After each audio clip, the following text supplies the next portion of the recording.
Oh, always late. Hi guys, I'm here. I'm back. All right.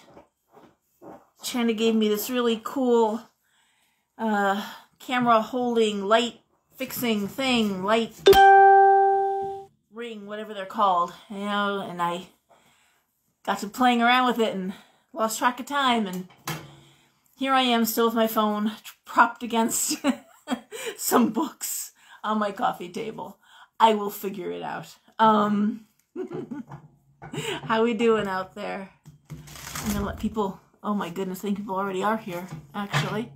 Hi. Sorry. I like to shuffle cards while I'm talking.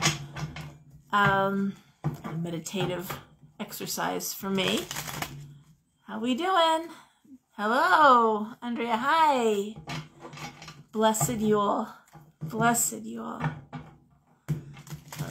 Interesting day it's been. Some weird, wacky weather. Hi, Janelle. Oh. Okay, I need my glasses at this point. Hey, Christine. Hi, Sarah. Oh my gosh. All right. Karen. Gail. Sha. Merry Christmas. Here we are. Michael. Merry Christmas. I've gotten so many compliments on the front of the store, Michael. You can't imagine. So many people have commented on how nice that paint job looks. I love it. I love the color. So, hey, Tammy. Okay, so let's talk. Let's talk. Hey, Nina. What is going on? My God, what a day, what a decade this year has been. Wow. What can we talk about? And Claudia, Megan, Rosemary, hi. Merry Christmas, Debbie. Hi. Hey, you're there with Aggie. You got the black bear hamster. I was so excited when I saw that. I was like, if you're going to get a hamster, you got to get a black bear hamster. Those little mini ones are so cute, but nah. No. The little dwarf hamsters. They're very sweet, but they're very strange. My daughter had one. It would try to box you. Every time you try to pick it up, it would like be punching you. It was the weirdest little animal. Well, I love animals, but that was weird. Kathleen, hi. I know. The hamster. The minute she said hamster, I'm like, no, you have to only get this kind. They're bigger than a normal hamster, but they're much smaller than a guinea pig, but they just are the nicest hamsters. They're like really sweet. They like being held. Hamsters are great pets because they're very solitary. They're happy to be alone. Other animals like rats and, rabbits also like being alone, though. People don't realize they're very solitary. They'll kill each other, actually. You think you're doing them a favor, and they're not too happy with that. Unless you get two brothers or two sisters, they don't want to be put together. Unless they're mating, leave them alone. But yeah, the black bears are sweet. So, awesome. Awesome. It's always, I think for a lot of us who love animals, it's always hard to look at animals and they just hate each other on sight. It's like the worst part of humanity. And you see with the animals, like two roosters, they'll just fight to the death. They'll go, two male rabbits will fight to the death, and it's not pretty. So, hey, Gypsy. Male goats. Yes, black bear hamsters. They're these black hamsters. They've got little white feet and little white chests, and they're just the cutest hamsters. They're like chinchilla soft. They're really sweet, but they're just really good-natured, sweet pets for a child. The older child to have. What's the other animal that freaked me out with their behavior? The roosters. I mean, the animals that I've had. The roosters, the goats, the rabbits. There's one other animal that really nasty with one another. Can't think of it. Hey, Nicoletta, you're up. You stayed up. So anyway, I haven't got Andrea's January date yet, Beata. I don't have it yet. In fact, I haven't gotten any of their dates yet, except for Teresa, my animal intuitive. She's coming in, I guess it's the 21st, I think. I'm not sure the date's there, but she gave me her date. That's it. So my readers that work on Saturdays will give me their dates because they know their monthly schedule. Otherwise, humans, you're funny, China. Yeah. No, it's really weird. You know, Jane Goodall famously had to recant a little bit when she first started talking about her research with the chimpanzees. You know, she was all like, oh, if only humans were more like the chimpanzees. The chimpanzees are, you know, the chimpanzees. And then she went and she lived with the chimpanzees. And let me tell you something, they're murderous little bastards. They wage war, they kill each other, do infanticide. They can be nasty. Hey, Sean. So, yeah, it's another animal that just, you know, yeah, they're fine with their own. But the minute you introduce another, if anyone, God forbid, strays into their territory, they're done. So, anyways, what else, guys? What else? I'm talking about murderous animals. What a way to start this off, huh? Animals that will kill each other. Let's see. Christmas is quiet this year. Quiet day with two of my four. What else? I mean, house is really quiet now. I had a nice dinner with China, nice Chinese food. Our tradition for Christmas Day is Chinese food and a movie. So it was just the Chinese food. But looking ahead at what's going on for 2021, and honestly, I got nothing. I really, maybe in the next week between now and New Year's Eve, I'll have something to report. But my guides are being horribly quiet, very uncommunicative, and whatever evolution we're in as a species, we're meant to have gone better than we've gone. We're meant to be up higher than we are. We're meant to have ascended a little bit. And my image in my head is like a hot air balloon where you gotta throw off the ballast to rise the balloon, and we're just hanging on to that ballast for dear life.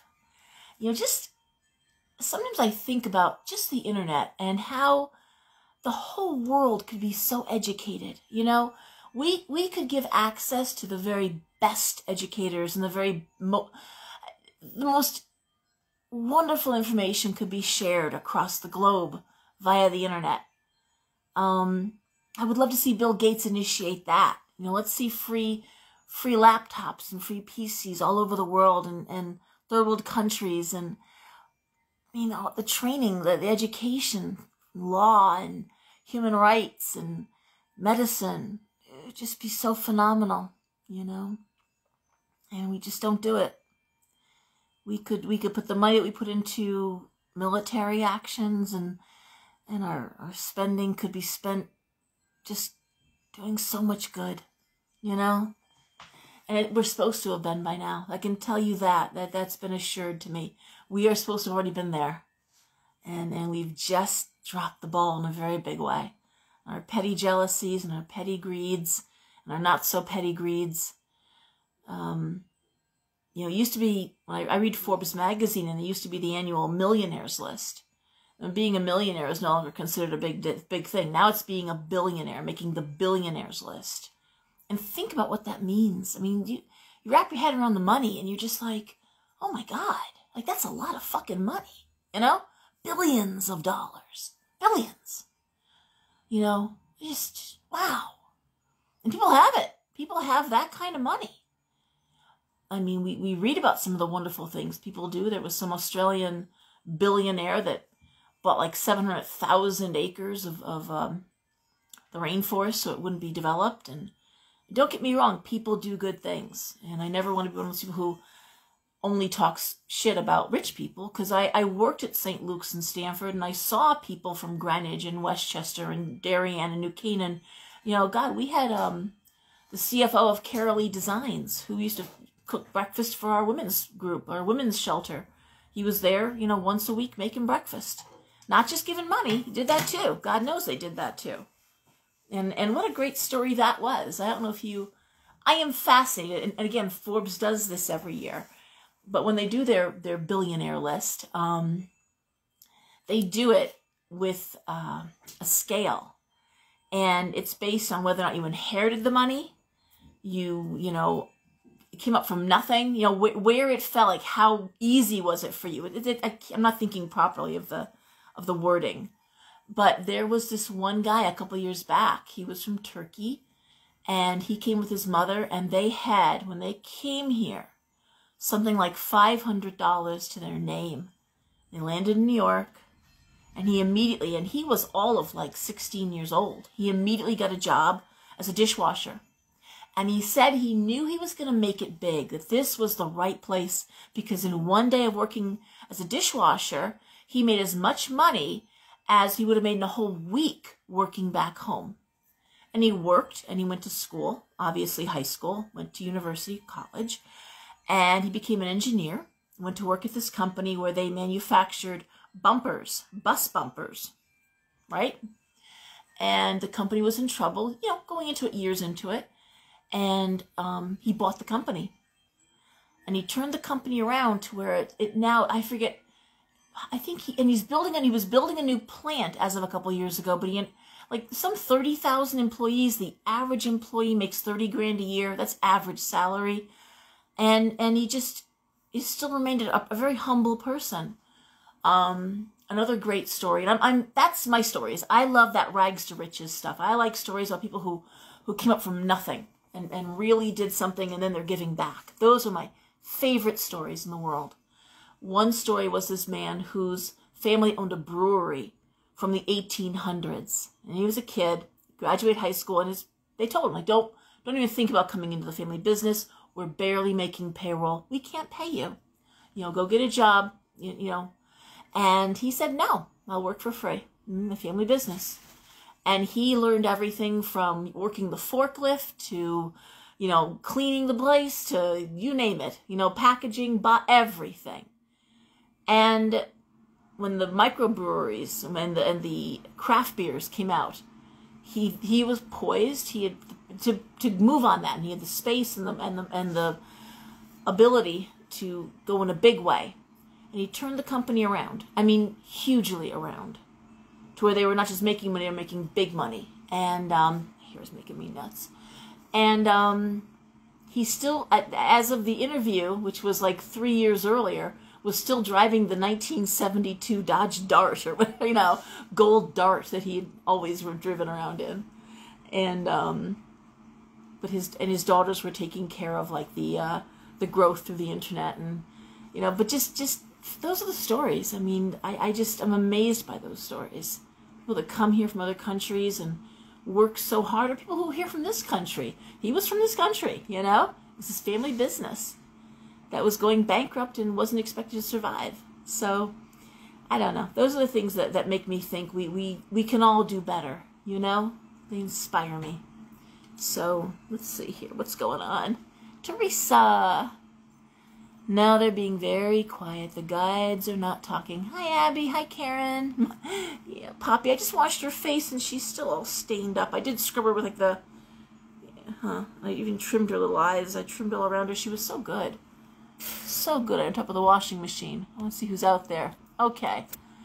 So what else was I thinking about? No, the guides are quiet, and, you know, we're meant to learn our lessons, and we're not, you know, they can't help us do that. They can't help us ascend any faster than we're willing to do, you know. Like an alcoholic who isn't going to stop drinking. There's nothing. And I just got asked that question again this week. They were like, you know, someone asked me, is there any stone? Is there any spell? Is there anything, you know? And he won't go to AA, but, you know, he talks about wanting to quit. And I'm like, when he wants to quit, he'll quit. There is, trust me. If there was, I would have done it. And if there was, I'd be a very wealthy woman. If there was a spell to make you lose weight, if there was a spell to rid addiction, my God, you know, if there was a love spell that would, you know, fix your problems romantically, guys, I'd be living in Long Island. I'd be, helicoptering into Talisman, trust me, from my beachfront property, on Montauk or something. It just said, clearly that doesn't exist. That doesn't exist. There is no magic spell. That's the stuff of humanity. Sorry. I wish. Oh, God, what else is going on? We had crazy weather here in Connecticut yesterday. High winds. There was a lot of damage. I saw on Facebook today a lot of folks had trees down, electricity out. The way the shop is situated here, City Hall is across the street and the police station is behind us, so we don't lose power here. We're pretty lucky for that. Oh my gosh. Oh, a lot of animals passing. I noticed this week there was a lot of sad posts. That's been ongoing. Young animals very quickly going from a diagnosis to euthanasia in like a week or two,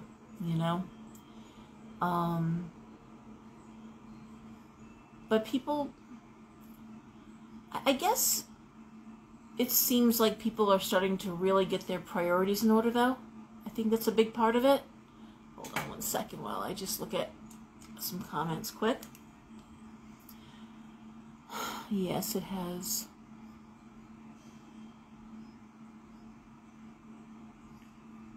Okay, I'll look at that later, Beata.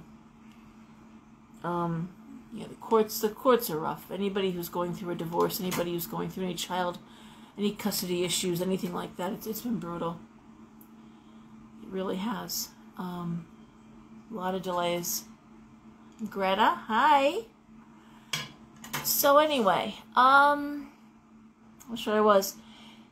I think that's helped. I think the one thing that COVID has done is it's really helped us recognize boundaries and made us revisit certain things. We talk about institutions and industries. I talk about that a lot. Now that Saturn is in Aquarius, we're going to see some shifts and changes again, but the idea of homeschooling, which Connecticut's one of the leading homeschool states. We have a lot of very educated people in Connecticut, and you find out when you buy a curriculum that you don't need 8 hours a day to school your kids. You need like 3 to give your kids a good education. And when you look at all the kids who win spelling bees and honors and that are homeschooled, it can be done. And the schools, of course, have discouraged this, public schools. And no. It is very easy. You just got to write a letter and you simply withdraw them from school. And for these kids who are bullied, who are struggling in other ways socially, school is a torture. School can be torture for so many. That what a wonderful thing to be homeschooled for so many of them. And we find out that, well, what do you know? It can be. a lot of us are finding out, yeah, you can. So my kids happen to love school and play sports. So that's, they went to school. I had to keep them home. If they were sick, I had to force them to stay home. My kids would, I'm not that sick. I can go. I'm like, you can't breathe. Get back in bed. They weren't vomiting. They were begging to go to school. I'm like, just go back. You got a fever. You can't. Nurse is just going to call me anyways. Get back to bed. I had those kids, so I can't complain. I have so many friends who would drag their kids kicking and screaming into the car, and that was never my problem. And I always told them, if you really don't want to go to school, if long as it's not a big test, if you want a mental health day. So they always knew, 3 or 4 times a year, they'd come to me and they'd say, Mom, I need a day off. And I'd be like, absolutely, take a day off. So giving them some empowering your kids to know when to say uncle, when it's okay to say, I got to take a step back here, or I need some extra sleep. That's really a great lesson.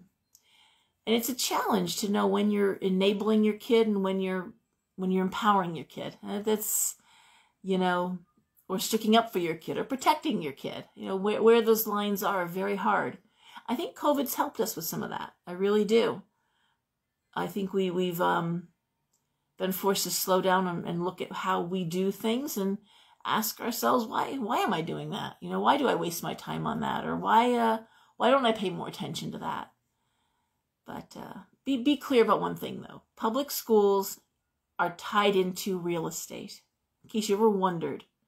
And school systems sell houses. So usually the first question most people ask is, how are the schools? How are the schools? And if everyone homeschooled, or when you homeschool, you make the schools look bad. They don't like that, you know? So that's a big part of it. And I also had friends back in my daughter's soccer playing days and Devin's cheering days and Derek's football days. And now I'm doing baseball with my son Roy. But there were some parents who had been privately schooling their kids who couldn't afford to do it anymore. And they had to pull their kids out of private school. And they talked really bluntly. They were like, you know, thinking maybe my daughter ought to be like skipped up a year because she's so advanced in the private school, you know, the Catholic school. And then when they took placement tests, the kids barely placed in their grade level. And then when they were struggling in school because in the private schools, they give them the answers to tests. They give them, open book tests. They do everything they can to keep the grades really high because that's why you send your kid to private school, for them to get this wonderful education. If kids were flunking out, that doesn't make them look good. So they enable them. It's all this stuff you learn when you sit there and you stop and you say, what am I spending all this money on? Or did I need to do this? So I think that's the good thing. And hopefully with Saturn going into Aquarius, we're going to start asking ourselves questions like, why do I think like this? Why do I feel like this about people? Why am I okay with this? Shouldn't be okay with it. We shouldn't be okay with any kind of bullying. We shouldn't be okay with anyone dying of starvation, no matter what country they live in. There's no excuse for it. No one should be dying of hunger. Certainly not in our country or in any other country. No one should be going without medical care. No one should not be able to afford their insulin, or their EpiPen. And we all know that story when the entire country here in America was every school system had to have so many EpiPens. The maker of EpiPen raised the price from like $60 a pen to $700 a pen. This just happened like 2 or 3 years ago. And I mean, can you imagine that? And so parents who used to keep an EpiPen because their kids needed them, in the glove box, in their purse, in the medicine cabinet, at $60 a pen, at $700 a pen, things change fast. So we need to, and I think when we have time, because we're home more, we have more time to think, I think we reflect on this stuff and we're like, well, why is that? Why should someone not be able to afford insulin? It doesn't, and I know people say, people, become insulin, because of diet or lifestyle. My dad was a very thin man who worked very hard. And he had diabetes. It runs in the family. I mean, I don't get it, but I don't have it, but it runs in the family. My uncle died of it. And they were thin people. Hey, Matt. Hi, Ann. Yeah.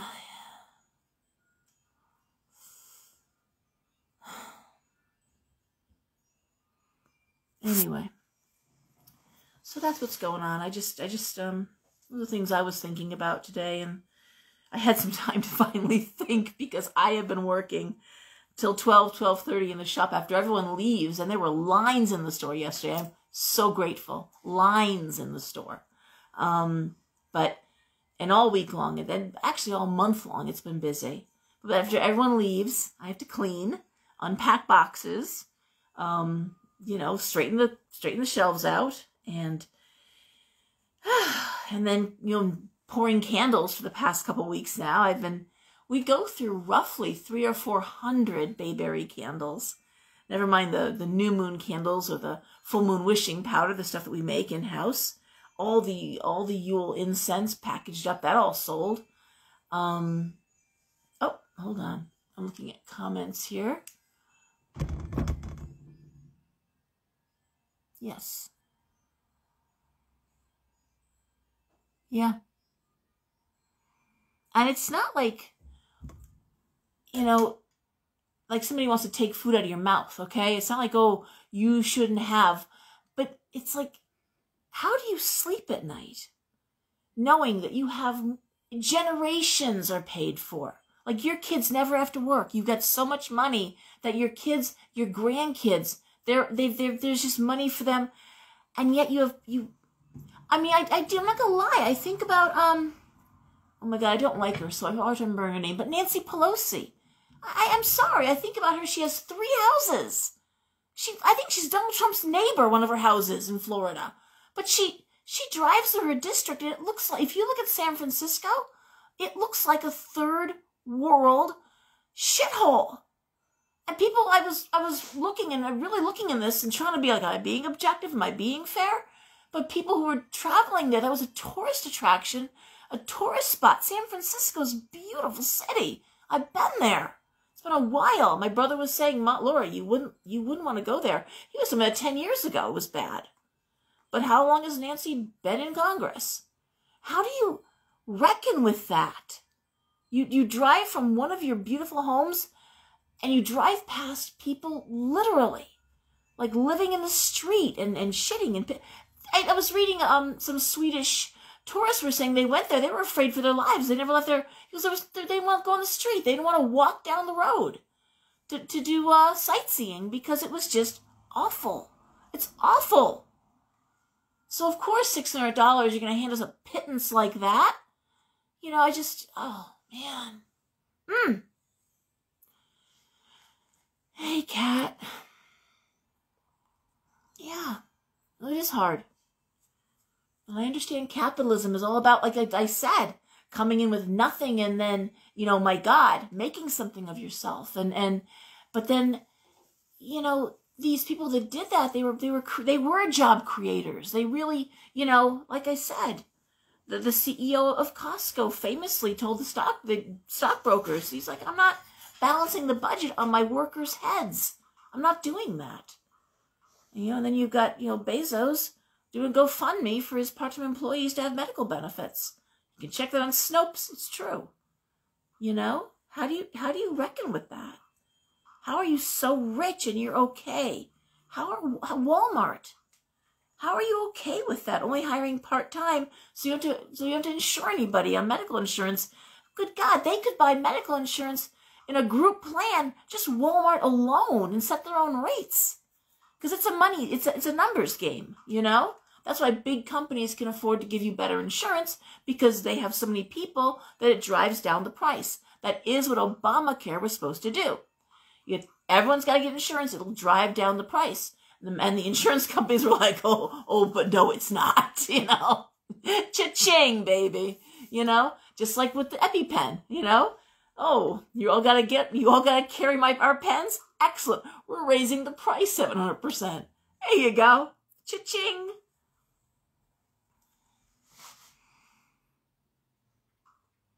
Yeah, I know.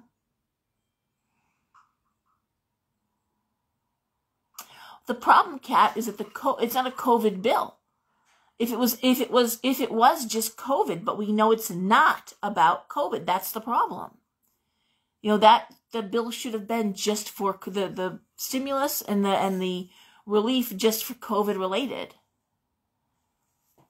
Yep. And then do good. Yeah. There's this famous story. It's my favorite story because people will come in a lot of times and ask about the lottery. Now, again, if there was a way to win the lottery, all right, don't you think that I would be, you know, taking advantage of that? You know, come on. You can't think I'm that stupid. It's said that the greatest challenge, the greatest challenge for a human in this lifetime, or one of them, is to know great sudden wealth. And if you look at the what they call the curse of the lottery, most people that win the lottery, and everyone says the same thing. Oh my God, I would do so much good. I would give so much money to this and give so much money to that. And then you win the lottery and you're like, all right, but I need that 4th house. You know, I need that 2nd yacht. All of a sudden your needs outweigh your ability to help, I guess. So it's why so many wealthy people, MC Hammer talked about it. He went bankrupt.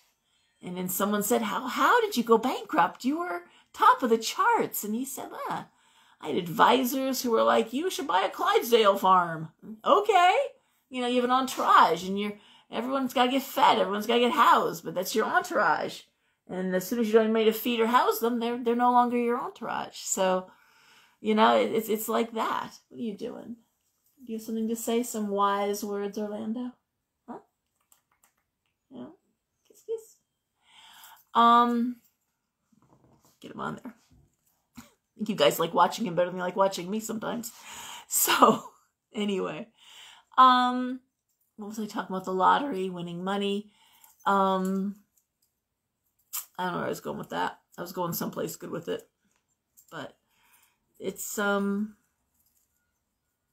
was something. I was going someplace with that. Wow. Okay. Curse the lottery. There is no magic spell or stone to make you win the lottery. There were this couple in England, right? And they won the lottery not once, but twice. They won the big lottery. And the first time they won it, they gave half the money away immediately to charity. And the second time they won it, they gave all the money away to charity. And you can look it up. They just didn't want that responsibility and it didn't impact their marriage. But most get divorced. Most end up bankrupt within a decade. It's really sad. Really sad. So, or not sad. It's a lesson, right? You know, they could have done some great stuff with that. They absolutely are. Absolutely, Megan. And then again, what are we doing about it? We have to ask ourselves, what are we doing about it? Yeah, I know, right? This should be the Orlando show. What? Say something good? Huh? Say hello? Say hello. Hello? Hello? No? All my bird friends have been saying the birds have been acting very strange, and that makes me nervous because they're so tuned into barometric pressure and they're so tuned into the weather, and they really are sensitive to stuff. So, stuff. My scientific mind. So, anyway. Having fun there? He really hates Poppy, and she's on my lap, and so he doesn't know what to do with himself. He's aggressively pruning himself. Or preening, excuse me. Aggressively preening. Because he's furious that she's on my lap. He really hates the bird. He hates this dog. It's really not good. What? Okay. So anyways, anybody any questions? Anything they want to add? I'm kind of looking at your comments here. Oh, yeah. Yes, she did. His ex-wife did. Yeah, she gave away a lot of money. Yeah, just making him look even worse. And that is the thing. I appreciate, people having their fiduciary responsibility. Like I said, at the shelter in Stanford, St. Luke's, we regularly had these people who gave huge chunks of money and their time, and being there brought attention to the needs, and it was a model for the country when I worked at St. Luke's. So we were a model. We had the first AIDS residence in Connecticut. We had our motto was a hand up, not a hand out. We were very geared to education, and it really was that whole, give a man a fish, he eats for a day, teach a man to fish, he never goes hungry. So a lot of it was about education, a lot of education at every level. And once you educate somebody, and getting back to just to bring this round robin, once you educate someone, there's no going back. You can never go back to ignorant. Not really. And so there's no excuse why we don't have, movie theater size screens showing just the most brilliant, name it, anything, medical, philosophy, everything. I mean, we should have that access in places where there's no education, in places where there's no, I don't know, God, agricultural, just innovations and ideas and teach people to help themselves. So that's what I got. That would be the thing. You are just making me nuts, bird. Okay? Anyway, let's throw some cards. It is getting late, and I'm just going to keep chatting. Look out, Poppy. Look out. Whoa, whoa, whoa. Look out. Okay. You go down. You go down. And I'm going to shuffle a little bit more. I'm just going to throw 6 cards. There's some new people out there I know watching. I do a 6-card spread. It looks like a triangle. It goes 1, 2, 3, 4, 5, 6. Okay? 1, 2, 3, 4, 5, 6. Triangle. And yes, Beata, you know that's the answer. You already know. Ignorant people are easier to lead. The minute you become educated, if you really want to study something fascinating, just study the French Revolution. And understand that the middle class, the newly formed middle class, is a very small number of people, but they were educated. They weren't the wealthy elite. They weren't the peasants. There was a small group, but that small group changed everything, changed French history. Okay? And when enough people are hungry, revolution happens. When enough people go hungry, when you can't feed your children, when you lose your home. I could do Pisces first, I guess so. Maybe I will. I'll go backwards. Good idea, Nicoletta. Yes, absolutely. Knowledge can be the best weapon, right? Pen is mightier than the sword. And we have to ask ourselves, why are these things being allowed? Because we're allowing it. What you allow is what will continue. When we finally come together, all of us, and we very well may do that with Saturn and Aquarius. With Saturn and Aquarius, we'll say it doesn't matter who you are, what your last name is, what color your skin is, where you're from.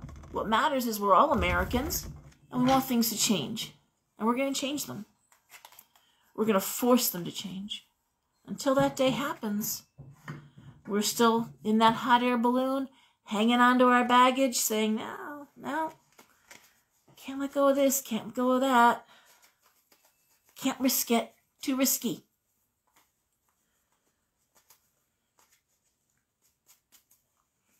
You know, the men that created this country put everything on the line. I mean, most of them lost everything they had. They were really well-off men. And yes, they were men, and yes, they were white men. They were. Many of them owned slaves. It's true. But, and I'm not excusing that. But they still put everything they had on the line because they believed in something so strongly. Knowledge is power. So, hey, I've often thought, you know, seniors in nursing homes, 24-hour day care, 7 days a week. You know what a drain that is on the system? How convenient to put 6 seniors back into the nursing homes. I didn't do it, but I can point it out. In fact, I'm pretty sure I would have known better than to do that, frankly. How do most old people die? Pneumonia. Let's put sick people back in there. Makes sense. Makes perfect sense.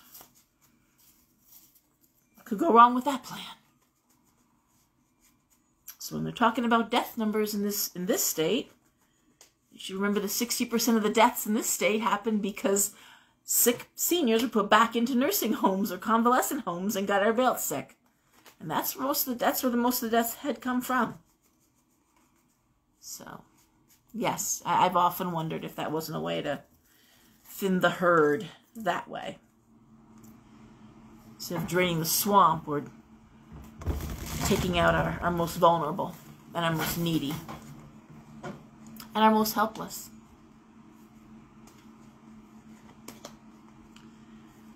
All right. Okay, so I'm starting with Pisces.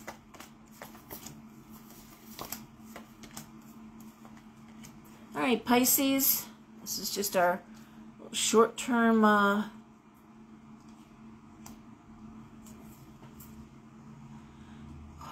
Horoscope.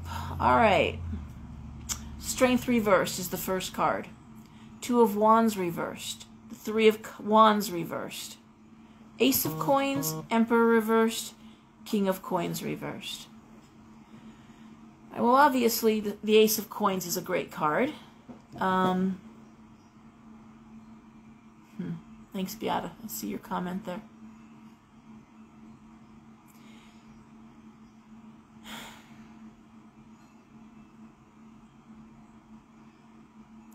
Well, Pisces, this really does speak strength reversed, Two of Wands reversed, almost of being Emperor reversed, King of Coins reversed. Really talks about being trapped due to lack of education, Three of Wands reversed, due to lack of support, Two of Wands reversed, Emperor reversed.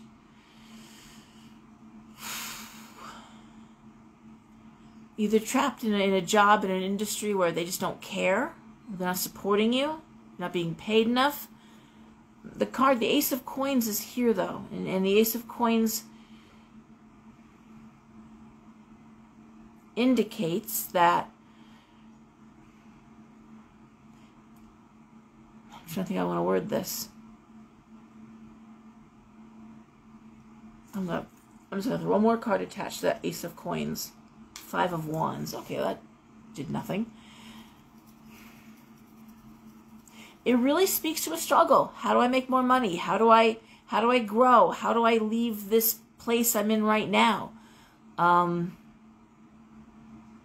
tools that you need to do that, which would be education or partnership, aren't there right now.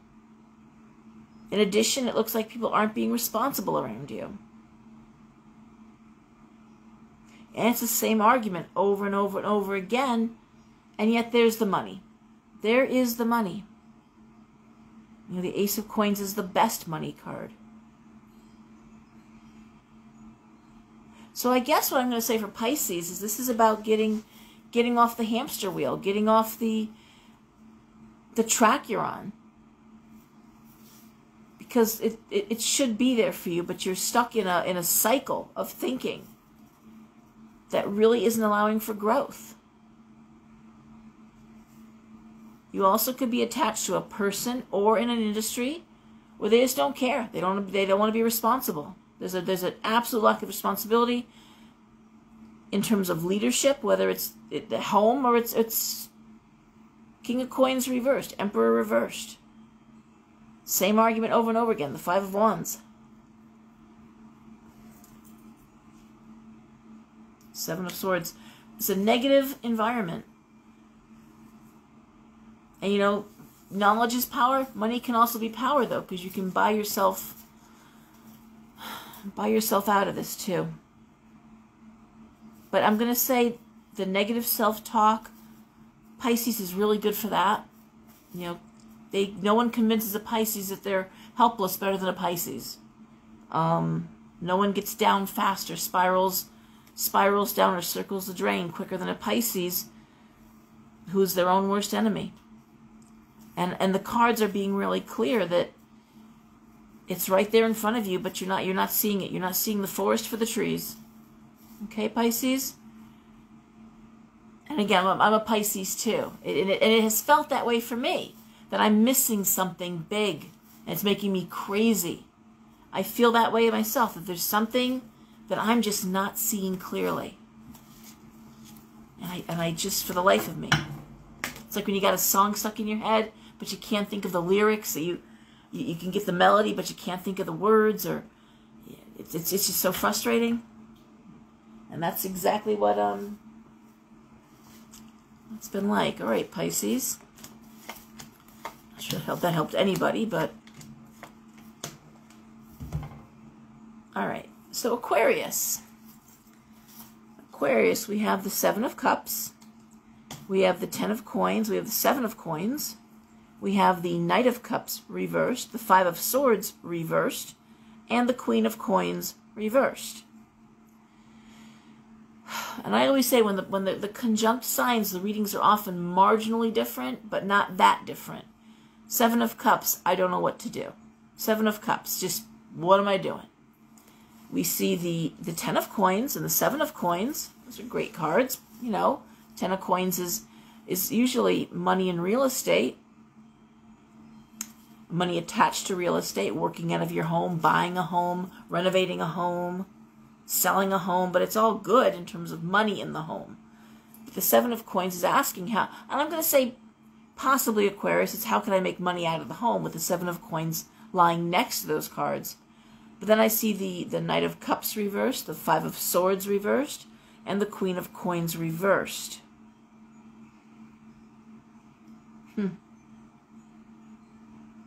It's almost as if the things that you could do to make money out of the house are not things you want to do. And that's a big problem. That's a lot of readings are about that. You know, the things that you really want to do, you can't make money doing. Oh dear. Aquarius. Knight of Coins reversed. Knight of Cups reversed. 9 of Coins, again. No different than Pisces. The money is there. 9 of Coins. Great money card. 10 of Coins. And in this case, you know, again, it's back to getting out of your own way in terms of Pisces with the self-doubt and the negative self-talk and letting yourself be stuck, letting yourself feel stuck. In this case with Aquarius, it's like, you know what? I've said this so many times to so many people, you know, weekends are there. And sometimes if you have a passion for doing something that you got to do on the weekends, you got to do after work. Sometimes to make your money, to pay your bills, you got to do something you don't want to do. And with Aquarius, I'm going to say it comes down to the money's there, but you're probably not enjoying the work. But it's not time to leave. And this idea of the 10 of Coins, the idea of either moving the business into the home or moving your work into your home, that wouldn't be a bad thing for you. Even though I know you don't love it. Okay? A lot of you are stuck home doing a job that you didn't enjoy when you were in the office doing it, okay? But in this case for Aquarius, it does speak to that. It does speak to doing something you don't really enjoy doing. How else can I make money? The 7 of Coins. But for right now, you got to do what you're doing. There's no easy answer there. Okay. Capricorn. God, these cards are not the happiest cards. All right, Capricorn, we see the 8 of Wands reversed, the 4 of Wands reversed, the 9 of Cups reversed, the 3 of Coins reversed, the 10 of Swords, Ace of Wands reversed. How do I read that? Well, the 8 of Wands reversed is always telling you to focus on work. Focus on work. 9 of Cups reversed, 4 of Wands reversed. I don't know if you're right where you want to be yet, but Capricorn always wants to be further ahead than they are. But there's some sense of either I should be further along. No matter how successful we are, we look back on wasted time and wasted years. And, you know, if I hadn't done this, I'd be so much better off. Capricorn does that a lot, by the way. That's a very Capricorn thing. If I hadn't wasted my time in that bad marriage, I'd already be here. Or if I hadn't wasted my time, you know, in that company, I would have been here. If I'd gone back to school when I was younger, you name it. That's a very Capricorn. They beat themselves up pretty good. Capricorn, the only one does it better than is Virgo. The only sign that beats himself up better than a Capricorn is Virgo. Virgo is just, wow. Is the perfectionist. So, 3 of Coins reversed. 10 of Swords. Ace of Wands reversed. Well,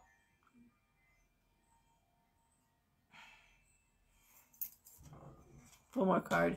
The Hangman. Work, work, work, work, work. That's what I see here. Work. Anyway, there is some sense of... I'm going to look at the Ace of Wands reversed. Again, it's partnership. It's a lack of partnership. Ace of Wands reversed. Creative partnership. And I want to think for Capricorn, this is even friendships. Because there's no time. Why? Because you're working all the time. And yet, the cards are saying it's not time yet. You focus on work. Just keep doing what you're doing. Keep climbing the mountain. It's coming. The Hangman is... The Hangman, And in this deck, Hangman is Christ on the cross. But the Hangman is like, it's delayed gratification. You work now, and you'll get your benefits afterwards, in terms of the humanity of it, the personal. But it looks like that's bothering Capricorn right now. The Capricorn is really thinking about what they're missing out on, too. Not just wasted time, but also what am I missing out on?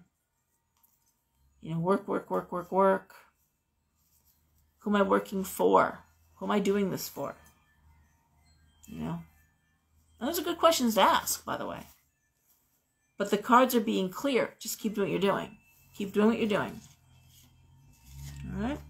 I think a lot of us are very introspective. This is that time.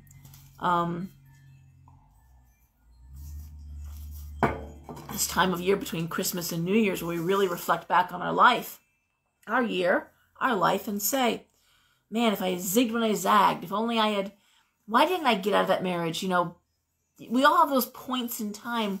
You know, why didn't I go back to school here? Why did I stop that then? Why didn't I take that chance? Or why did I wait? You know what I'm talking about. Why did I spend all that money doing this? It's what it is. That's something we all go through. I have heard it so many times in my life, you know. Should have bought that house. Should have made that move. Should have taken that transfer. Yeah.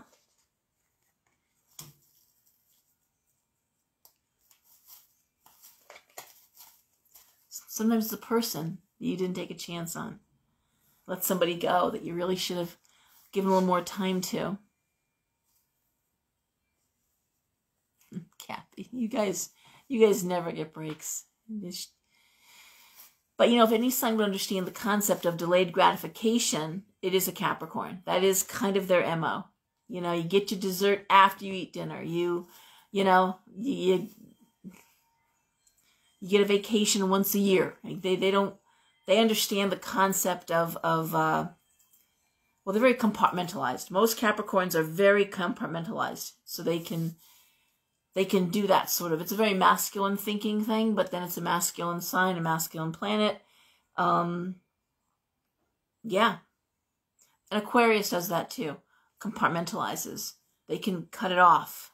And it's for a lot of us water signs, that's hard to think about. But anyway, all right, so I'm looking at Sagittarius, right? And by the way, I didn't even get a chance to listen to last week's video, but did I miss out? Did I not do Cancer? I heard a couple people. Did I skip Cancer? God help me, don't tell me I skipped Cancer. But did I? Because I never got a chance to double check that. But let me know. All right. Sagittarius. We have the Five of Coins reversed. We have the... Hold on, I gotta move my cards around here. We have Judgment. We have the Knight of Cups reversed. I'm sorry, the Knight of Coins reversed. We have the Magician reversed. We have the Two of Cups. And we have the Page of Wands reversed. All right, Sag. Well, the Five of Coins reversed is actually a good card because it speaks to money getting better, situations getting better. So if things were bad, they're on the upswing. Ah, thanks, Aggie.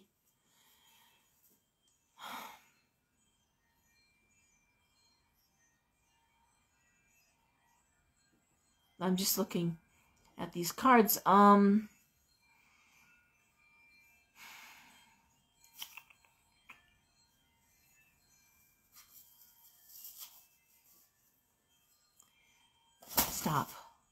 Stop that. Wow, these are really tough cards for Sag. Judgment. Knight of Coins reversed. And yet things are getting better, but they're not where they need to be for Sag. Judgment is opening doors. But the Knight of Coins reversed, mastered. It's like education, but no money coming with it. Two of Cups. I love that card. Page of Wands reversed. They're very disconnected here. Queen of Cups. Well, a couple things are happening here. And one is I'm wondering if maybe for Sag, you're dealing with a kid who's either not doing well in school, making a decision to go on for schooling. Some of you may have a kid who's saying, I'm not happy in school. You know, I don't really want to go on. That's happening a lot, by the way. A lot of you, I've got a lot of young people coming in at like 20. And they're second year college, third year college, and they just don't want to do it. They just don't want to feel like they're wasting their time. They're not learning what they want to learn. There's some of that here. And Sagittarius, you know, is the sign of the great philosopher, the gypsy, the thinker, and a lot of you aren't happy being pigeonholed. You know, you really don't want to be just, well, Sagittarius does not compartmentalize very well. In fact, they don't appreciate. They're the one sign that really does not want to be in a cubicle. Pisces is another, by the way.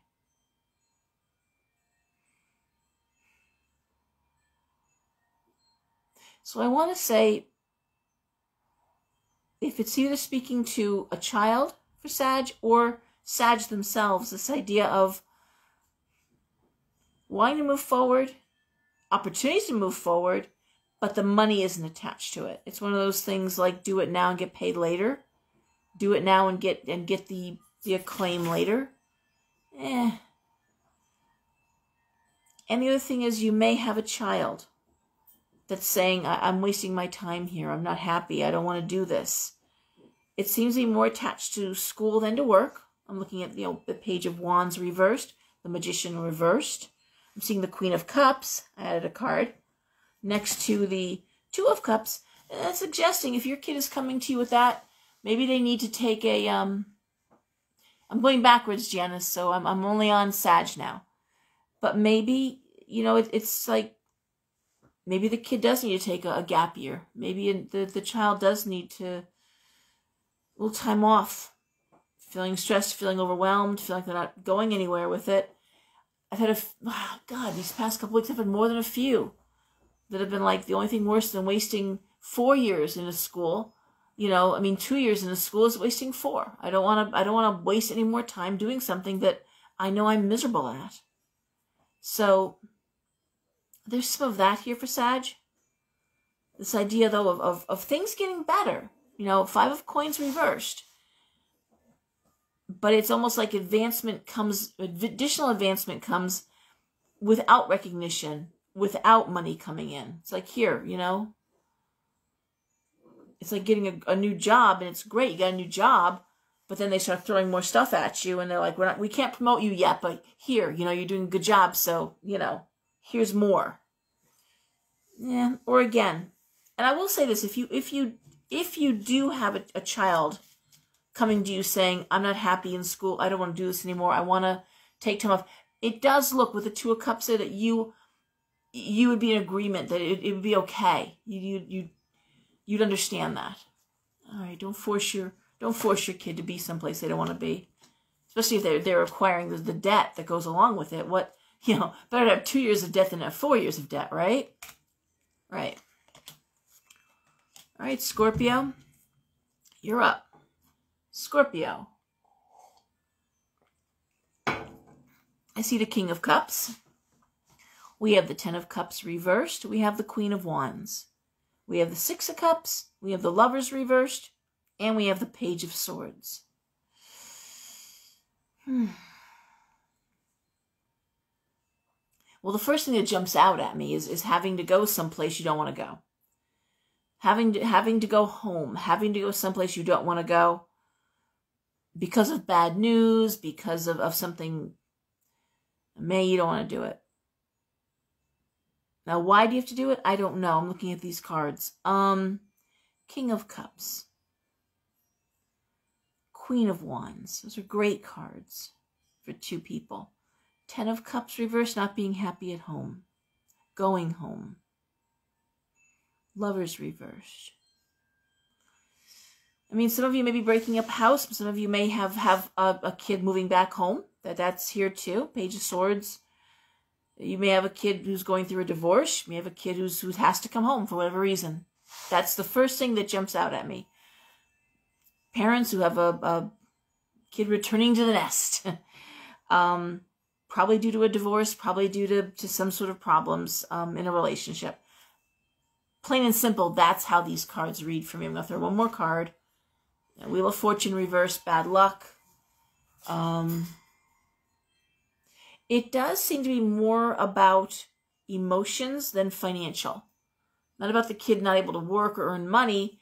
It looks more like a failed relationship and someone is just not able to go forward and they're coming home. Okay? The only way I'd read this is, again, the idea of having to travel, but I don't know. To me, it's reading the other way. And it's not attached to work. It's really not. It's attached to emotion and problems and relationship and failure. Wheel of Fortune reversed, bad luck. So that's what I'm seeing here, Scorpion. I'm sure not all of you have kids who are moving home after a divorce or a failed relationship or what have you. Maybe your sister does. Maybe one of your best friends does. It's going to be fine. The kid's healthy. I mean, they got to come home. I've told my kids, all of my kids, whatever you do it with the knowledge that if I got a home, you've got a home. You're never going to be homeless. You know, whatever you do or fail to do, so do whatever you want to do. Take that chance. They're all young. My kids are all young. They're all in their 20s, and my youngest is 16. But I'm like, you have the wonderful ability to take a chance because you're never going to fail. It's going to be okay. All right, but that's what I'm seeing here for Scorpio. Some aspect of going home, needing to be home, and I don't know. It doesn't seem to be the Scorpio that has the issue, though. Okay? It doesn't seem to be the Scorpio that's having... in terms of the Scorpio is not failing in the relationship. It's... Okay? Does that, All right. Libra.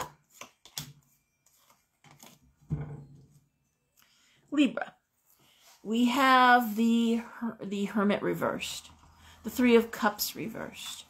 The King of Wands, the Six of Swords reversed, the High Priestess reversed, and the World. Wow.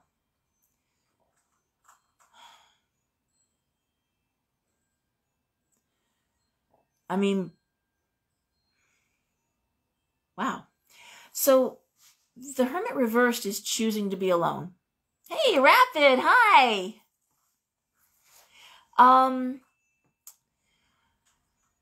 Choosing to be alone. The Three of Cups reversed. Failure in relationship. Failure in love.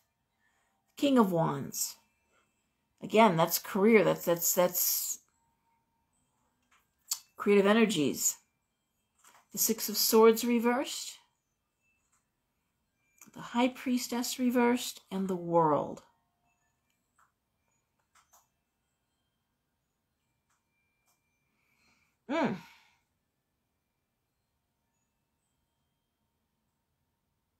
These have Libra.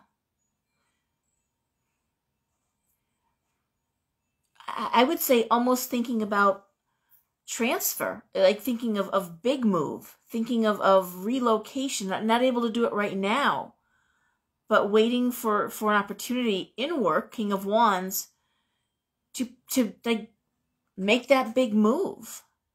Not loving where you are anymore, wanting to be alone, not happy in your environment.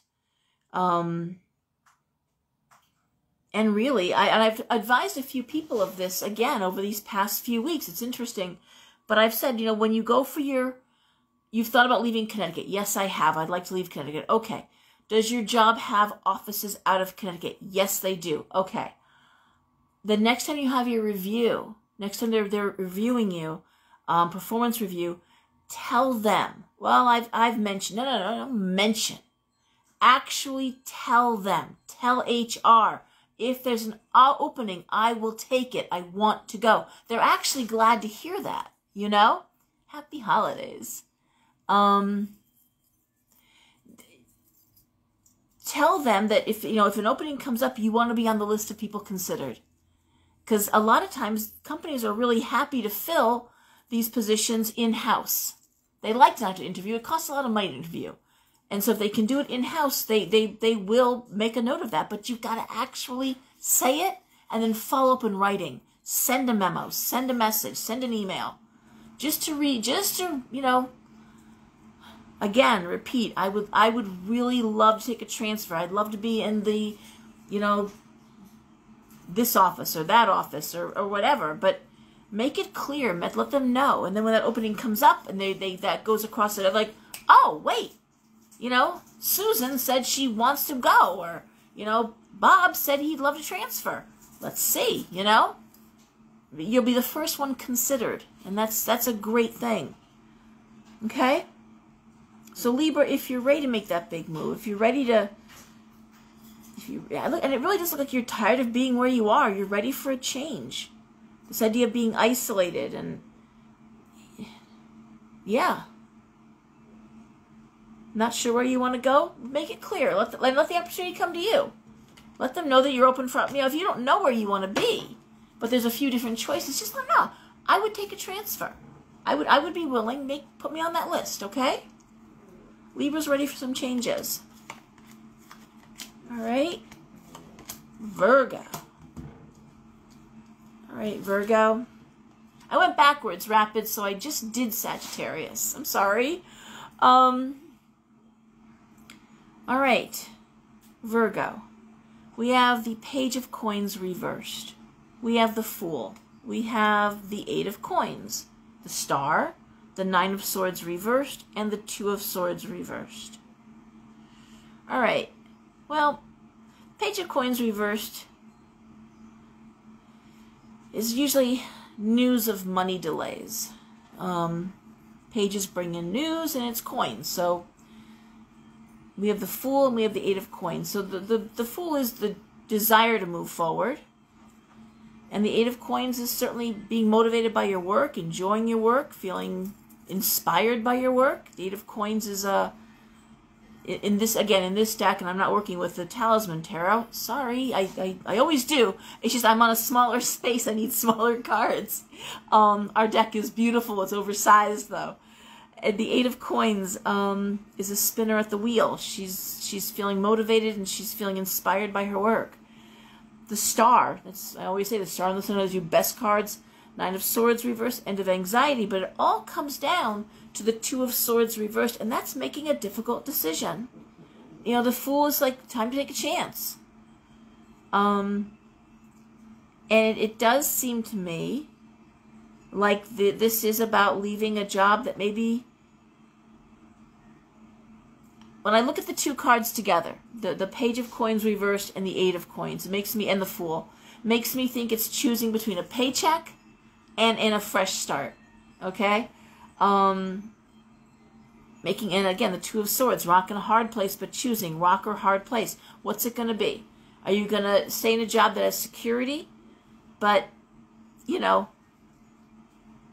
not paying what you want, not motivating, or do you want that? Do you want to be, engaged in your work and happy at work? The cards are saying make the leap. The cards are saying make the jump. I know I've been saying all along for a couple months now, let it shake out. Stay where you are. Let things shake out. Because of the election, because of what's coming up in the next couple of months. Let's see what happens here, with COVID, with everything else. But in this case, I'm going to say it's okay to start thinking about making the move. I'm not saying you should do it immediately, but the cards are favoring the idea of making a big change. Hard decision to make, I know. But everything here indicates that maybe it's time. Time to start thinking about it, okay? Make the leap.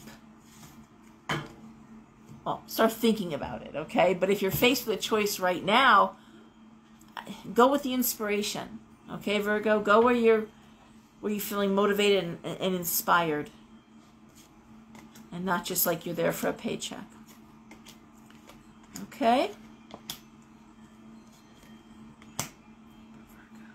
I gotta go backwards now. Fifth house. Fifth house is Leo. All right, Leo. First card up is the Three of Swords. Not the happiest card. Usually it's a heart with 3 swords in it. Everyone gets worked about the Death card. Actually, the Three of Swords is the card we don't really want to see. 3 of Swords, 10 of Swords, Tower. Those are the cards that make me more nervous than anything else. 3 of Swords, 9 of Wands, 8 of Swords reversed, 10 of Wands reversed, 2 of Coins reversed, Chariot reversed. Okay, redeeming card here is the 9 of Wands. I also, again, want to repeat, I tell a lot of people, especially new to the channel, oh, Missy, don't say that. Right.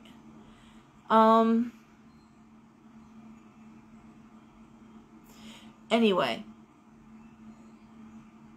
I'm looking at these cards and I'm just a little blown out of the water here. For people who are learning tarot, people who read tarot, again, make note of the cards. I'm telling you what I'm seeing. I'm telling you how I'm interpreting them. Throw the cards at home in this pattern and see what you see. How do you interpret them? It's all about the interpretation. The longer you study tarot, the more you study and go from 101 to 102. I do teach an advanced class. Meanings of cards change based on what they're laying next to, based if they're reversed or upright. And what they're laying next to alters the meaning. So, but I'm reading my interpretations. So 3 of Swords we know is a heartbreak card. It's heartbreak. What gets you out of heartbreak? Hard work. 9 of Wands. Focus. Move forward. Cross the bridge. Creative enterprise. 8 of Swords tells me that things are going to get better soon. 8 of Swords reversed. It's reversed, okay? The end of anxiety. The end of hardship. 10 of Wands reversed. Ooh, that's the straw that broke the camel's back. 2 of Coins reversed. Chariot reversed.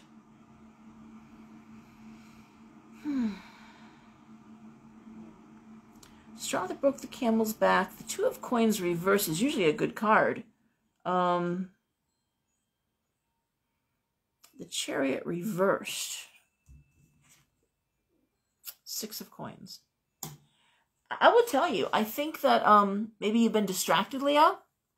Maybe you've been distracted, and heartbreak could be anything. It could be someone in your family that's been sick, someone that's been, concerned about somebody else, your kids. Could be a heartbreak, a personal heartbreak, a breakup. A lot of emotion here. And the cards are saying, stop losing your focus. You're losing your focus. It has to be on you. You can't, it's time to let go and move forward. Okay? And that's always easier said than done. But in this case, I'm going to say, straw that broke the camel's back. Stop worrying about somebody else. You need to take care of yourself. 6 of Coins suggests money coming in. Bonus money coming in. Could be that you need to ask for that money. So it could be that it's time to say, I want to take on that project, and I want to know what it's going to mean for me financially. It's a pat on the head and a cookie isn't going to do it here. And a lot of you, that's what you're doing. You're taking on a lot of extra work. That's the economy. That's what's going on. So, yeah, I know. So, I want to say you need to change your focus, Leo. Change your focus to creativity. It's time to move on. Whatever's holding you back, whatever heartache is holding you back, it's time to move on. All right? You can't fix it. You can't change it. Move on. Improve your station in life. Improve your financial situation. Pay attention. It looks like you've ignored it. Pay attention to it. There's a stall and then there's a bonus. Because the 6 of Coins is a great card for that. I will say one other thing. The other way this could be read, however, 6 of Coins is a funny card. It's a bonus card, but it always has a baby on it. Why? Because it can also be an unexpected pregnancy. Okay, that bonus can be literally be a baby. So I'm going to say this. If you've been struggling with infertility, and that's the heartbreak, I'm going to say that I'm seeing something happening in the next couple of months there's a breakthrough of some sort. Maybe you go change your doctor. Maybe you try some new technique, but there is a baby here. So if you're struggling with that, I'm seeing light at the end of that tunnel. Okay? Either way, it's about creativity and thinking outside the box. But if it's not about a financial gain, it's about a baby. Okay? All right. That's Leo. And now we have Cancer. All right, Cancer. We have the Empress, Tower reversed, Sun reversed, 8 of Cups, 7 of Wands, King of Swords reversed. Ooh, all right. Well,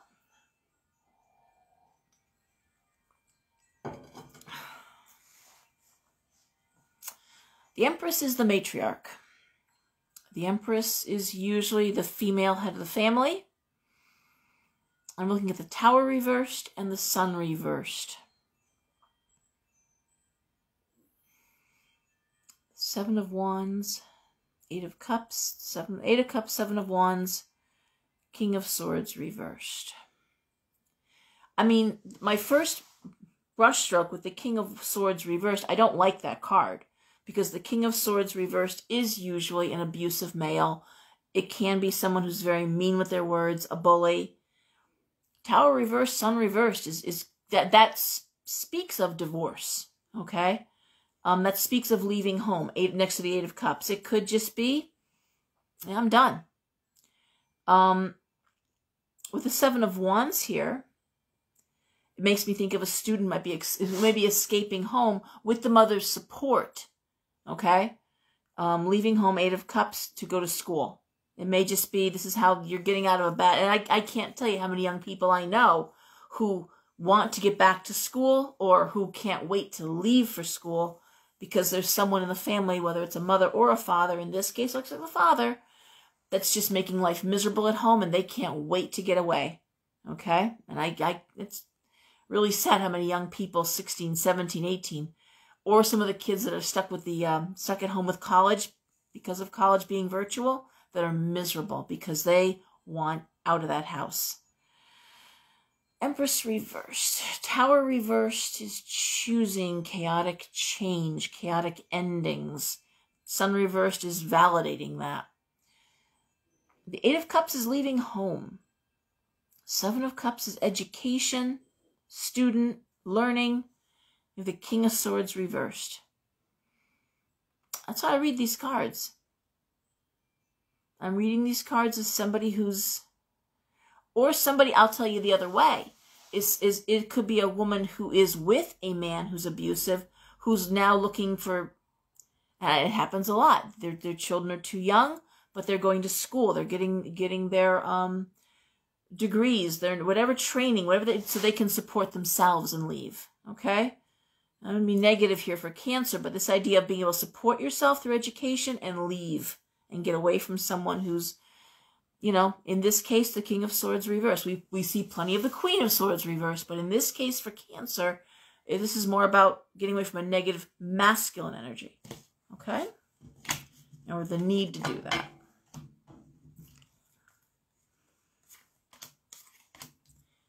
All right, Gemini.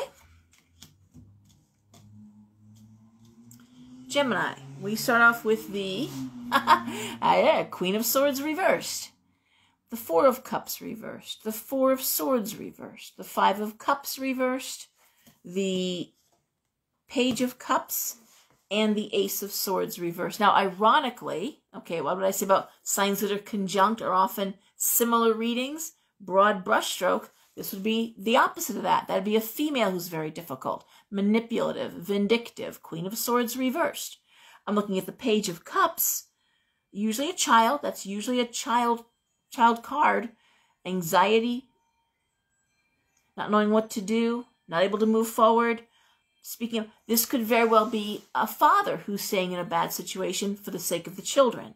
Even though there's no king cards here, it could be someone, again, there's anxiety, there's no rest, don't know what to do, can't move forward, can't speak up.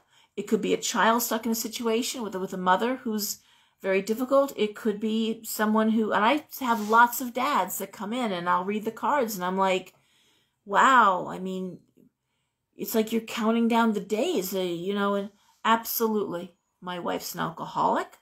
I come home from work and I go right into feeding dinner, checking on homework, getting the kids ready for bed. I stay in the marriage because, frankly, I can't trust that my wife will be able to take care of them on the weekend. But as soon as that youngest kid is 16, I'm out of there. I'm out of there with my kids. And so I know lots of men who are doing the right thing, being responsible fathers in the face of very great, difficult personal sacrifice. No, Taurus. I haven't done Taurus yet, Missy. No, that's next. In this case, it's either a young child who's dealing with a mother that's really, and I say young child, I mean a young person, I should say. It doesn't have to be a child.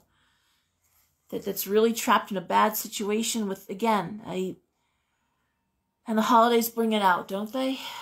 Boy, oh boy. Ace of Cups. All right. One more card. Six of Wands.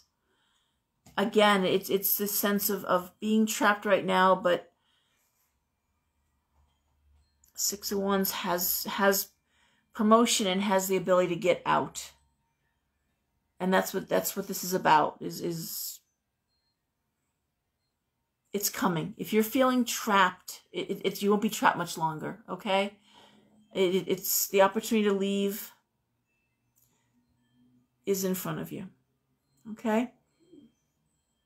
All right, Gemini, that's what I'm seeing here for you, okay? Stuck for now. You're not engaging. You're not actively trying to fight. This is somebody who's not easy to get along with, but not for much longer, okay? All right, Taurus. All right, Taurus. Well, we see the Devil reversed. We see the Four of Coins, and we see Justice. The Knight of Swords reversed. The Hierophant. Death reversed. Well, the Devil reversed is always getting away from something, someone, a situation, an environment that is toxic, but it's getting away from it. The Four of Coins is about, how do I make more money? How do I fight? But yet Justice is there. Justice is about signing contracts, legal action. Knight of Swords reversed. It's an end to problems very often, because the Knight of Swords brings in information, problems, sickness, but it's reversed. Sword cards, I always say, are usually diminished and made better when they're reversed. Okay? The Hierophant, institutionalized thinking, things like marriage, things like education. And the Death card reversed is, again, you wanting change to happen. The Devil reversed, you choosing to get away. How would I read these put together? Well, I got one card here. Hang on. Knight of Wands. I mean, really broad brushstroke, because I'm not seeing any cup cards that have an emotional. This is more about money and work. And I do see new job. The Knight of Wands is indicating, along with the Hierophant, which makes me think it's in your line of work, but it's a new opportunity. You may be thinking about leaving, or going back to what you were educated in. I'm seeing a lot of that too. Going back to wherever your degree is, going back to whatever you were trained in, but new opportunities opening up, and that's where the advancement is. Justice is a good card. You need to make more money. I get that. But no, I would say things are getting better, but they're only getting better because you're making them better. Whatever's toxic, whatever's unhealthy, you're getting out of it.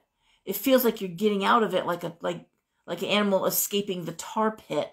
I don't know if you ever went to La Brea tar pits. I grew up in Southern California.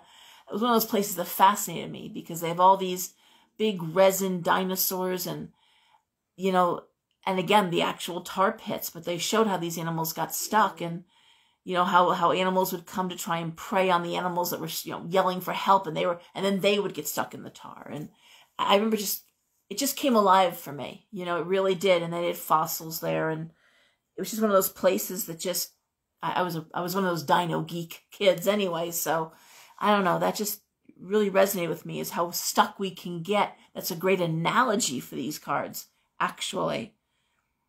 It's like freeing yourself from the tar pit, and an opportunity is there. But it's always a window of opportunity. It doesn't, you know, people come to me all the time, like, where's that, you know, they'll come in and I'll see a job, and they'll come in 6 weeks later. Yes, I was offered that job, but, you know, I turned it down because I'm really not ready to relocate. And I'll say, well, but you said you did want to relocate. Well, I know I said that, but I'm really not sure. Okay, no problem. And then come back in 6 months. Where's that job you said? Where's that opportunity you said? I'm like, it came 6 weeks after your reading, remember?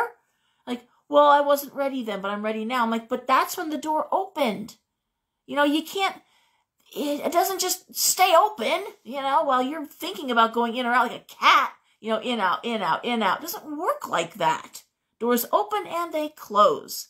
There are windows of opportunity. And for Taurus, I'm going to say there's a window of opportunity here to walk away from something toxic, to make a drastic, dramatic change, ending one way of life for another. And here, the Knight of Wands is creative, and it's the Hierophant. It's in your field. The signs, the contracts, everything you need. Walk through the goddamn door, okay? There, I said it. Taurus. Let me shuffle some cards for Aries. That is one of the most frustrating things, you know. I've had that happen with career and with relationship. You know, someone comes in and it's like, I really want this relationship. I really want this. I really want that. And it's like, and then weeks later, oh my God, you know, this person showed up. I'm like, oh, cool. Well, but you know, they want me to move, or they don't want to make the change, you know. I need to do this, or I need to. I'm like, but you said you weren't happy there. What's the problem? Oh my God, Missy Ann. Okay, good. Thank you for validating me. It's going to be okay, honey. Get away from the marriage. And if you need help, I have helped several women get marriages with no money. You don't need money. I mean, you need like a couple $100. I don't know if you have children or not, but you don't have to hire a lawyer to get out of a bad marriage. You really don't. Okay? And private message me, Laura Lenhard. Don't do it in a comment here, okay? I've helped a few women. It's not that hard to do. And they tell you you don't need a lawyer. You really don't. And if you have children, you can get out, and you know, that's what they have family services there in the court. They make those decisions anyways, okay, about custody and about child support. That's all decided for you. All right? But I'm going to say, when that new job comes, get the fuck out of the marriage. Don't stay where it's toxic. I don't care what I said about trying to maintain security in these uncertain times. Not if it's toxic or bad or abusive. No. No, I'm not saying that, okay? Just be clear. All right.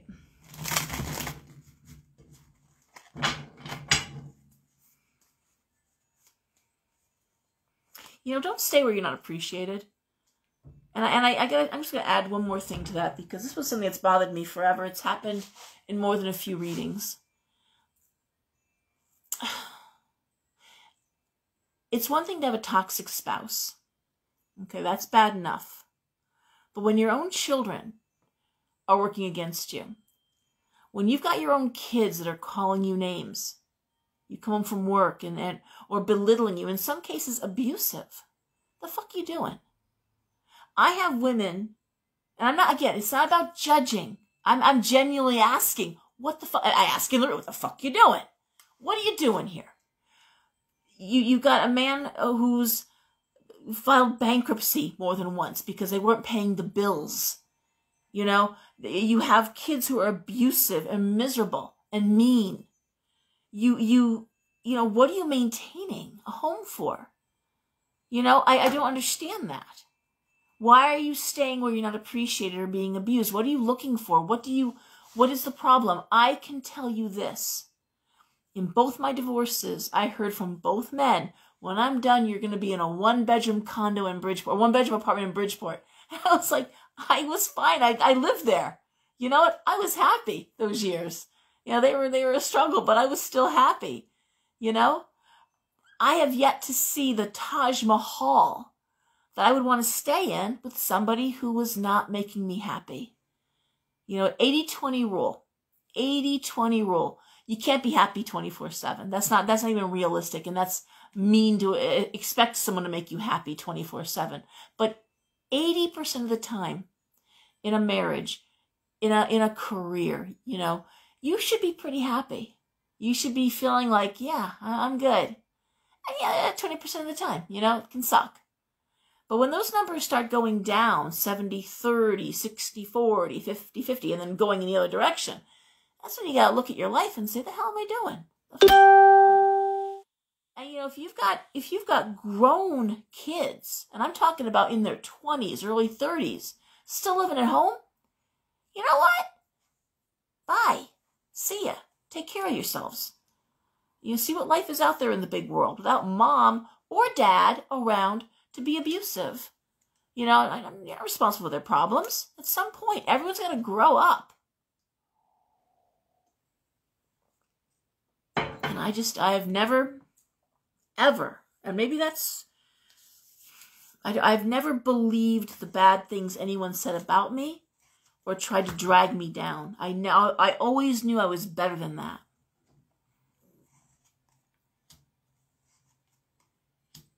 Okay, so then Missy, go. I don't know how old your kids are, but if they're over 18, leave. Leave. I'm not telling you what to do, but man, I've seen it so many times. You know, I read between 10 and 30 people a day. I've had the shop for 13 years, but I've been reading since I was like 16 years old. Yep. Okay. And so I've heard the same things over and over, and I've just been like, I don't understand. And I do get it. You know, I left my first marriage. I was in a private community. I mean, a man who made very good money, and I'm sorry, I don't care how big and beautiful your house is. If you're lonely and you're unhappy, houses are shitty company. You know, they really are. And I also, though, never thought that someone else could fix the situation. I always knew it was me had to fix it. I had to extract myself, keeping my kids safe, you know. And often we jump right from the fire into the frying pan. And we often repeat our mistakes until we realize what we're doing. And I'm being compassionate because I've done it. I understand what that's like. You know? You sit there and, you know, and until you realize what you're doing. You know, you can repeat mistakes. And so we do have to go to therapy. And I've told so many of you, you know, you don't need a psychic. You need a psychologist. You need a therapist. You need someone who can help you talk through this. And that's why I have cards from people who take Husky, who are local, that are doing good, who are doing good therapy, and it can help you work through it. And I was blessed because I was very young working for mental health. I was like 19 or 20 when I started working for DMH. So I was able to unpack, you know, all my shit, you know, over the span of and then I went to work for a human services agency. So I had access to some great psychiatrists, really great people that helped me see, you know, and it was helpful. And then I did my own therapy on top of that. And the reason I did all that is because I knew, well, originally I didn't want any kids at all, but when I did decide maybe I would want a family of my own. Why should I be denied a family of my own just because I left home at 14 and left a shitty family? You know, why should I deny myself that? Why do I have to go without because other people failed me? And yes, when you're 8, 9 years old and you're running away from home a lot, they're failing you, not the other way around. Okay? But the point being is if you want to be a better parent, you're never going to be better than what you were shown unless you learn a different way. And that's what you got to do. You got to learn a different way. And I learned that by reading, by talking to therapists, and by asking people who were clearly enjoying their children, who were clearly you know, happy in their families. What did you do? How'd you make this happen? Your kids are so well behaved. You know, you seem so happy. And they would tell me. They would say, oh, well, you know, when this happens, we do that, or we know. And I'll tell you one more story, then I'm going to do Aries, okay? This is one of my favorite stories. Many of you know from the Monroe shop, it was a little strip mall, a little strip of stores there. At the very end, there was a consignment shop. It was Alice's shop. I've known Alice for about 25 years. I knew her. Now, she closed the shop, you know. A little before I left Monroe, she had closed her shop. She retired. But she had the shop since 1982, and when I lived in Monroe, I used to shop at her place. She was there was a lot of antique shops there on 25, and I would just go down the strip. And then when I opened the shop, it was probably because she told me about this empty shop, and anyways, one thing led to the other. So, really quickly, okay, she was a widow, and she'd been widowed about 6 or 7 years when I came into the shop. And we were talking one day, and of course I was unhappy and talking, and she would listen to me. And she was a nice Irish woman, you know, married to a great Irish guy. And I said to her, Alice, I said, you were so happy in your marriage. And she said, Laura, I was. I loved my Jimmy, and we were very happy. I said, I gotta ask you. I said, what was your secret? She goes, I'm so happy you asked me that, because I've been asked that before, and I'm going to tell you straight up. I didn't marry a boy. I married a man. And she says, I married a man who out of the gate respected me, who out of the gate was my friend, and when we had children, wanted to be a father. And he was a man's man. He went to games with his friends. He would have card nights out with his friends. But I always knew that his daughters and myself, we came first. If we needed him, he was there. He never disrespected us. He didn't come home drunk. He didn't come home, you know, having gambled away our money. He didn't make those kind of mistakes, but he certainly did enjoy his company of his friends. And he certainly didn't need to be glued to the hip to me. We were secure enough to know I could trust him, he could trust me. When I opened the business, he was here after work, and he worked very hard at his business. And then they took advantage of him, and at the end of the day, that was a sad thing, but here we were, and he passed away. But my marriage, and I can't imagine being with somebody else, because that was so good. You know, he was so respectful, and he was so good. But at the end of the day, I didn't have to raise a husband. I married a man. Like, so, there you go. Let's see here. Merry Christmas, Christina.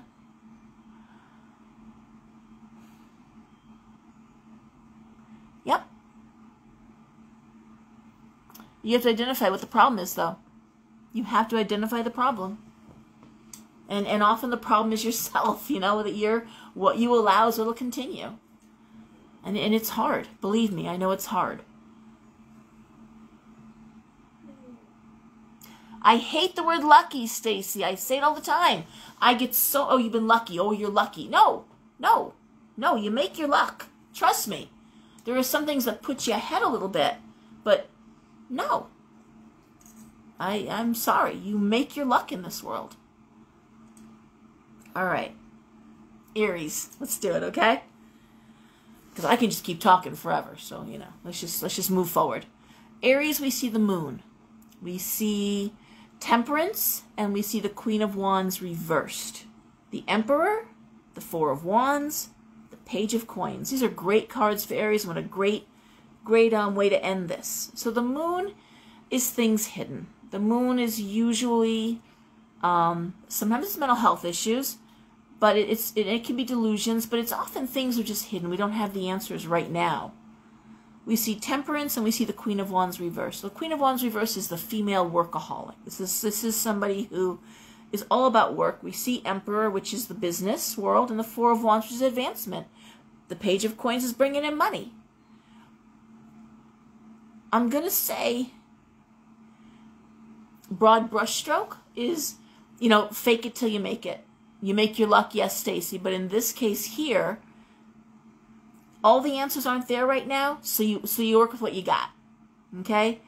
While you're waiting for other things to fall in place, you play the cards you have. And my friend Elsa of elsa.com, I talk about all the time, she compares life to a card game. I usually compare it to a game of chess, but she compares it to a game of cards, and you're dealt the cards. And you can win the game with a real shitty hand of cards if you know how to play your cards right. Okay? And so in this case, for Aries, I'm going to say this is about, you don't have all the answers right now. Some of the, it's like there's fog on the road. You're not sure exactly what lies ahead, but you know what's right in front of you. And the answer is hard work, striking a balance. Four of Wands is news of success. The Emperor, I'm going to say you're on the right road. You know, you may not know exactly where that road is going, you know, but you're on the right road. If you stay on the road eventually, I get lost going around the block. I'm one of those people I have zero directional sense.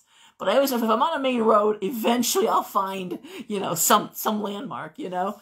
And I'm going to say for you, Aries, just keep heading the way you're going, okay? Because you're on the right track. Don't be a martyr. Yep.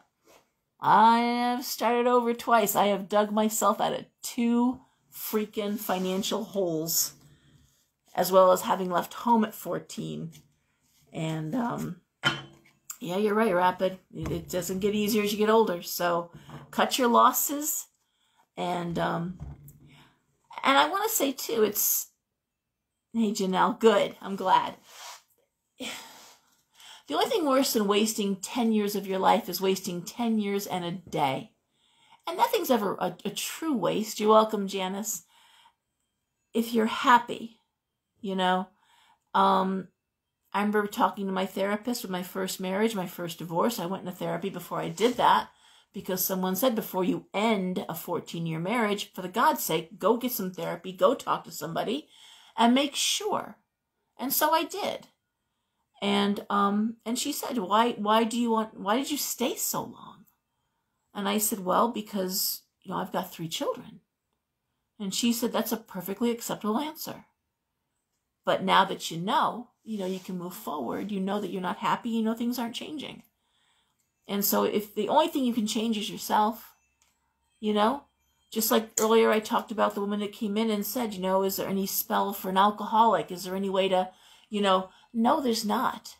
Either someone wants to quit or they don't want to quit. And that goes along with cheating. That goes along with somebody who's a liar. I've had people bankrupted twice by their spouses who simply weren't paying the bills, spending the money on other things. And, you know, because there's all kinds of ways to be an aholic. You can be a shopaholic. You can be a sexaholic. You can be all kinds of addictive personality stuff that drags down the family.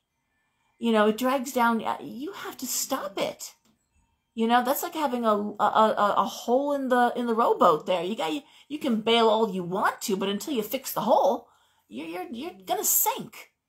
And to let someone sink you more than once, that's not good. You know, time to take over the financial reins, time to take control, and move forward. And I guess if there was one theme throughout these readings, and one theme I think as we're looking at the astrological change of Saturn going into Aquarius, and as we look at, I want to see comments here.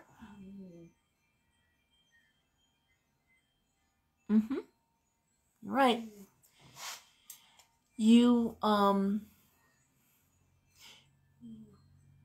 It's just time to move forward. As a human species, it's time to ascend. It's time to let go of the ballast and let that balloon rise. As individuals, we have to look at what's holding us back. What's keeping us from being our better selves, our higher selves? Is it lack of education? Is it lack of money? Is it lack of confidence? What's holding us back? What's the self-talk? What's the negative shit? What's the toxic? What is our La Brea tar pit? Okay, what is that we can't get out of? Right? Because we know that predators came to attack those animals that were stuck in the tar pit, and then they were stuck too. Okay, so either way, stuck is stuck. You know, how do you get out? And I guess I'm gonna end on that note. Hope you had a wonderful holiday. I really do. And we'll look forward to New Year's, won't we? I think we're in for some interesting times. And I guess that's a Chinese curse, but may you live in interesting times. But here we are, and these are some epically interesting times. When we remove the emotion from it, we look at the world picture. We're watching our whole world evolve or devolve. I'm not sure which way it's going to go in. I can tell you, I think our guides aren't sure either. I really don't think that anyone can tell us. And they can't help us until we say we want out of the tar pit. Hey, you know what? We want to let go of that ballast. We want the balloon to rise. We're ready. Until you're ready to let go, you're going to stay right where you are. All right? But I want to reassure people one more time. Oh, good for you, Nicoletta. By Rapid, really quickly. If you're trapped in a bad marriage, I know lawyers now, I guess the retainer now is like $3,000 before they'll even talk to you. You don't have to do that.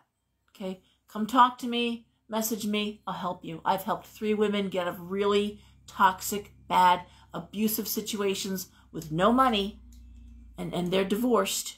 Don't think you have to stay for that reason. Okay, I'm gonna really assure you of that. All right, it's not that hard. These weren't brain surgeons or brilliant legal minds. They were just women who were really in bad shape, and it's very, very cut and dried. All right. I mean, if you're wealthy, and you've got multiple properties, and you don't need to worry about me helping you get out of a bad marriage.